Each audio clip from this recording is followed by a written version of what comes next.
సిగ్గేస్తుంది. ఓ పని చేద్దాం, మీరు కళ్ళు మూసుకోండి, నేను వెళ్ళి దాక్కుంటా. ఓకే. నన్నెవరు ముందు వెతికి పట్టుకుంటారో వాళ్ళే ముందు, సరేనా? అట్టయితే కళ్ళు మూసుకోండి, మూసుకోండి, మూసుకోండి.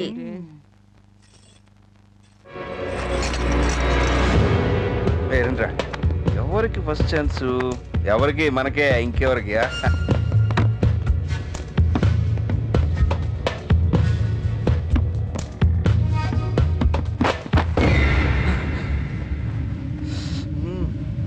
అక్కడేమైనా ఉందా? ఇక్కడ లేదురా.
కార్పొరేషన్ చైర్మనే కాదు వాడు, రేపు ఎమ్మెల్యే అయినా నా కాళ్ళ దగ్గర కుక్కే.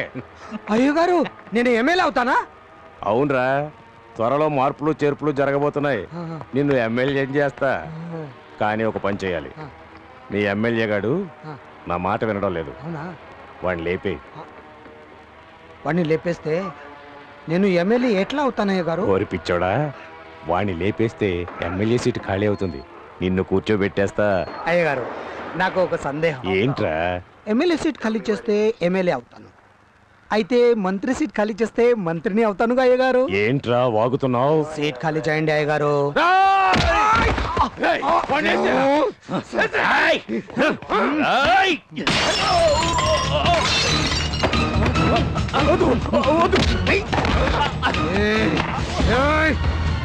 ఏంట్రా ఇది సాధు? నువ్వు అపోజిషన్ వాళ్ళతో లాల్చి పడ్డట్టు పై వాళ్లకు లీక్ చేశానయ్య గారు. మిమ్మల్ని లేపిస్తే నాకు బుల్లి మంత్రి పదవి ఇచ్చేలా. సాధు వద్దురా, వాళ్ళతో ఒప్పందం కుదిరింది అయ్య గారు. నా విషయంలో మీరు మోసపోయారు. నేను కాళ్ళ కాడ కుక్కను కాదు, గోతి కాడ నక్కను.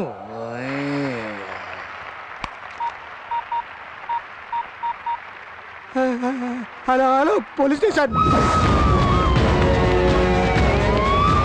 సాంబశివరావు దున్నపోతులా అనబడే నేను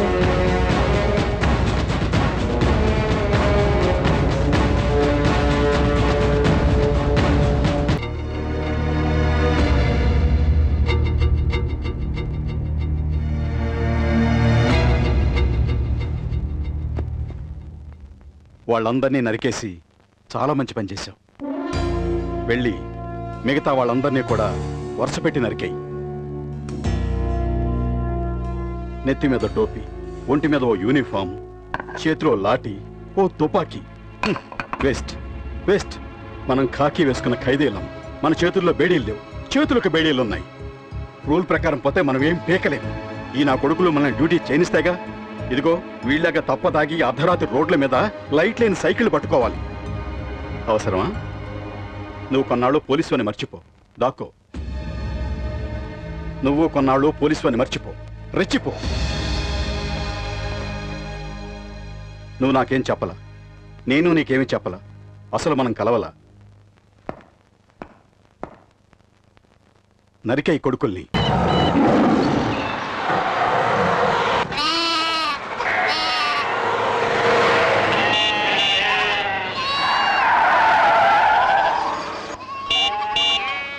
ఏమా తప్ప నువ్వు దిగెళ్ళి వాడిని పక్క దూరమని చెప్పు. దాంతో తప్ప నీకేనమ్మా చెప్పేది. తప్ప తప్ప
ప్లీజ్ ప్రొసీడ్. ఈ కేసు నేనే డీల్ చేశాను sir. AC coach attendant Sambaiah ఇచ్చిన సాక్ష్యం ప్రకారం జరీనాని ఈ నలుగురు అమానుషంగా రేప్ చేసి చంపేసి ట్రైన్లోంచి విసిరేశారు సార్. జరీనా శవం చూసి ఆమె తండ్రి హెడ్ కానిస్టేబుల్ బాషా గుండె ఆగి చనిపోయారు సార్. దారుణం సార్. వీళ్ళని వదిలిపెట్టదు సార్. సార్ ఉరి శిక్ష వేయండి సార్. వీళ్ళకి ఉరి తీసేయండి సార్. వీళ్ళని. Order order. సాంబయ్య అంటే నువ్వేనా? అవును సార్. ఆ సబ్ ఇన్స్పెక్టర్ చెప్పిందంతా నిజమేనా? అంతా అబద్ధం సార్. ఇది ఎస్ఐ పనిన కుట్ర. నన్ను కొట్టి నా చేత బలవంతంగా సంతకం చేయించుకున్నాడు సార్.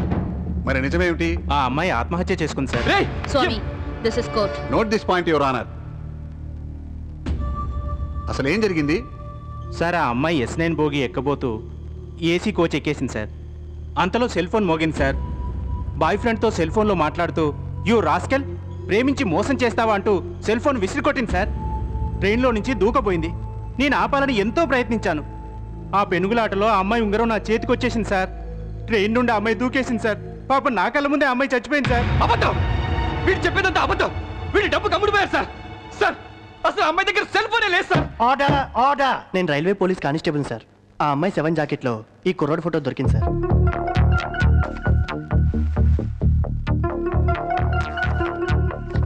నేను రైల్వే సూపరింటెండెంట్ అండి.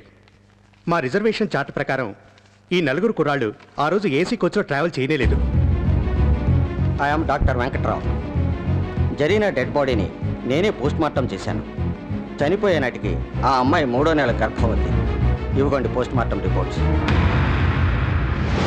సాక్ష్యాధారాలను బట్టి జరీనా అనే అమ్మాయి చెడు తిరుగుళ్ళు తిరిగి తనను గర్భవతిని చేసిన కుర్రాడు మోసం చేయడంతో మనసు గాయపడి రైల్లో నుంచి దూకి ఆత్మహత్య చేసుకున్నట్లుగా నిర్ధారించడం అయినది. ఈ నలుగురు యువకులను నిర్దోషులుగా విడుదల చేయడం అయినది.